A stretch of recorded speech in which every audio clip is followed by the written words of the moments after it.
waraqaa imbaasii irraa nu geette jechaadha. Imbaasii Itoophiyaa irraa ganama kanaan jechaadha xalayaan nu dhufee jira jechaadha. Xalayaan kunis jechaadha kaka'umsa gara biyyaatti akka gallu jechaadha. Waraqaan nuuf ergamte tana gammachuudhaan isiniif ibsuu barbaanna jechaadha. Kaka'umsa rabbiin jechaadha maaliifi qabsoo keessattu jechaadha qabsoon keessa jechaadha garanatti nu jijjiiree jira jechaadha. Rabbiin wajjin jechaadha alhamdulillah jenneetumaan simannaa jechaadha. Kanaaf ijoollee mana hidhaa keessa jiraniif jechaadha naamusaa fi tasgabbiidhaan jechaadha waraqaa dhufte tana naamusaaf tasgabbiidhaan waraqaa dhufte tana akkaataa ji'a keessanitti jechaadha naamusaan wal kabajanii waraqaa foormii tana jechaadha fakkeenya isinitti mul'isa akka foormii tana guutan mee kunoo amma waraqaa dhufte tana jechaadha hundi keessanuu ka amaariffa dubbisuuf jechaadha kunoo waraqaan dhuftee jirti waraqaa imbaasii irraa nuu dhufte imbaasii irraa naa dhuftee jirti jechaadha waraqaa dhufte tana isinii dubbisa caqasa amaariffaan barreeffamteerti afaan oromootitti isinii deebisa barara baqir lijamir ስለሚችል jedha yeroo dhihootti bararaan waan jalqabamuuf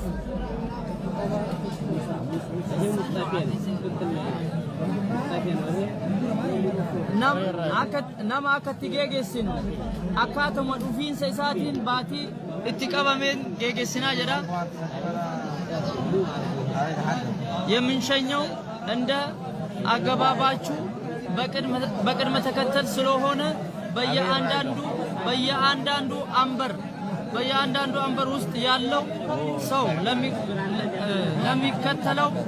በሚከተለው መሰረት ማወቅ እንፈልጋለን ጀዳ ጀልቀባ ጂአ ጀዳ ወር ሁለተኛ የሰው ብዛት ሶስተኛ ዓመተ ምህረት ጀዳ የቻለ ከናፍ yeroo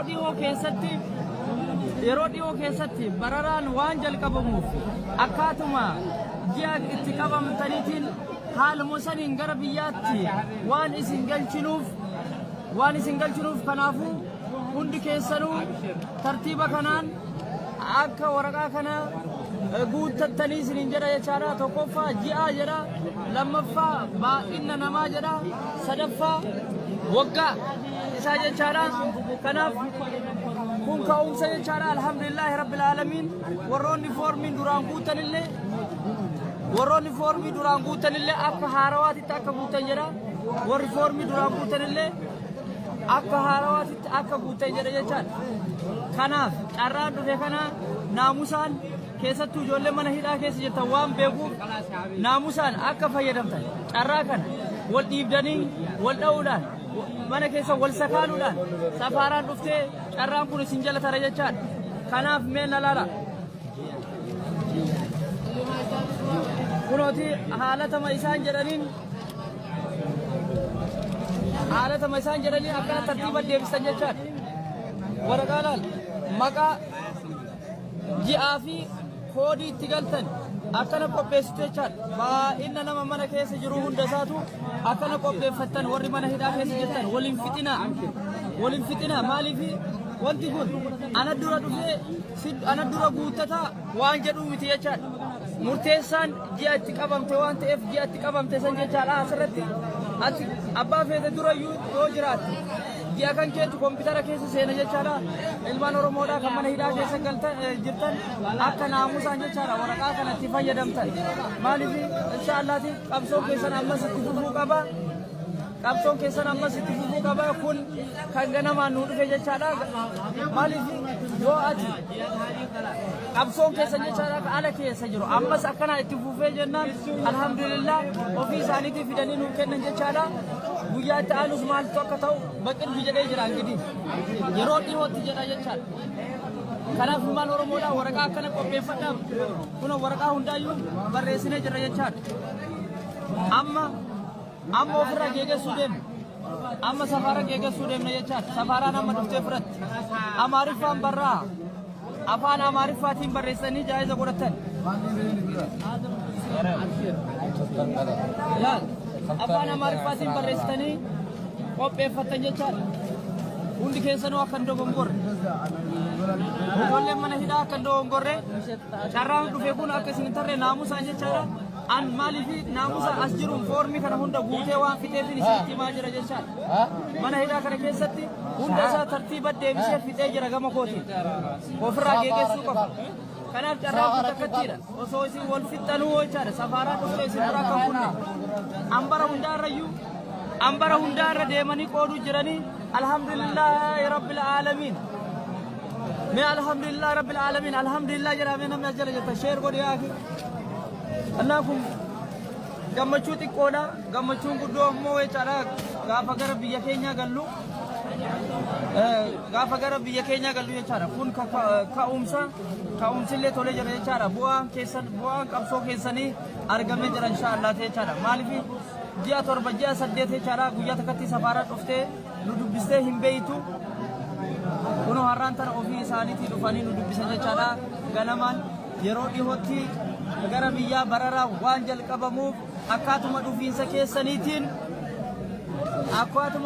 keessaniitiin foormii kana akka guuttanii jedha. Kantiini dhufe በየአንዳንዱ አንበር ውስጥ ያለው ሰው በሚከተለው መሰረት ማወቅ እንፈልጋለን ጀዳ ጀልቀባ ጂአ ጀዳ ወር ሁለተኛ የሰው ብዛት ሶስተኛ ዓመተ ምህረት ጀዳ ጀቻል ከናፍ የሮዲዮ ኬሰቲ በረራን ዋን ጀልቀበሙፍ አካቱማ ጂአ ኢትቀበም ተኒቲን حال مسنين غربياتي وان اسن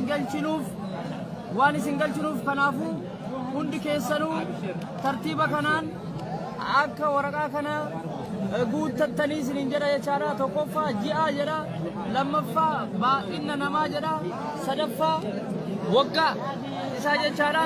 Kanaaf kun ka'umsa jechaadha. Alhamdulillahi rabbil aalamiin. Warroonni foormiin duraan guutanillee akka haarawaatitti akka guutan jedha. Warri foormii duraan guutanillee akka haarawaatitti akka guutan jedha jechaadha. Kanaaf carraan dhufe kana naamusaan keessattuu ijoollee mana hidhaa keessa jirtan waan beekuuf naamusaan akka fayyadamtan carraa kana wal dhiibdanii wal dha'uudhaan mana keessa wal sakaaluudhaan safaaraan dhuftee carraan kun isin jala tara jechaadha. Kanaaf mee laala. Kunooti haalatama isaan jedhaniin akka tartiiba deebisan jechaadha. Waraqaalaan maqaa ji'aa fi koodii itti galtan akkana qopheessitu jechaadha. Baay'ina nama mana keessa jiru hunda isaatu akkana qopheeffattan warri mana hidhaa keessa jirtan waliin fixinaa maaliif wanti kun ana dura guuttataa waan jedhu miti jechaadha. Murteessaan ji'a itti qabamte waan ta'eef ji'a itti qabamte san jechaadha. Asirratti ati abbaa feete durayyuu yoo jiraatte ji'a kan keetu kompiitara keessa seena jechaadha. Ilmaan Oromoodhaa kan mana hidhaa keessa jirtan akka naamusaan jechaadha waraqaa kanatti fayyadamtan. Maaliif inshaallaati qabsoon keessan ammas itti fufuu qaba.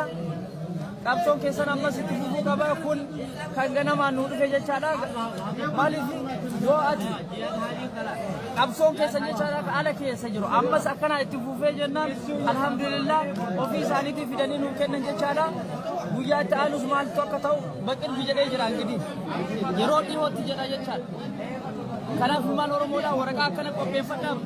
Kun waraqaa hundaayyuu barreessinee jira jechaadha. Amma ofirraa geeggeessuu deemna. Amma safaara geeggeessuu deemna jechaadha. Safaaraan amma dhuftee biratti Amaariffaan barraa afaan Amaariffaatiin barreessanii jaayiza godhatan. Afaan Amaariffaatiin barreessanii qopheeffatan jechaadha. Hundi keessanuu akka hin dogongorre. Ijoolleen mana hidhaa akka hin dogongorre carraan dhufe kun akka isin tarree naamusaan jechaadha. An maaliif naamusa as jiruun foormii kana hunda guutee waan fixeef isinitti himaa jira jechaadha. Mana hidhaa kana keessatti hunda isaa tartiiba deebisee fixee jira gama kootiin. Ofirraa geeggeessuu qaba. Kanaaf carraan kun takkattiidha. Osoo isin wal fixxanuu jechaadha. Safaaraan dhuftee isin biraa kan kunne. Ambara hundaarra deemanii qooduu jiranii alhamdulillahi rabbil aalamiin. Mee alhamdulillahi rabbil aalamiin. Alhamdulillah jedhamee namni as jala jirta. Sheer godhee haa Kanaafuu gammachuu xiqqoodha. Gammachuun guddoo ammoo jechaadha gaafa gara biyya keenyaa gallu.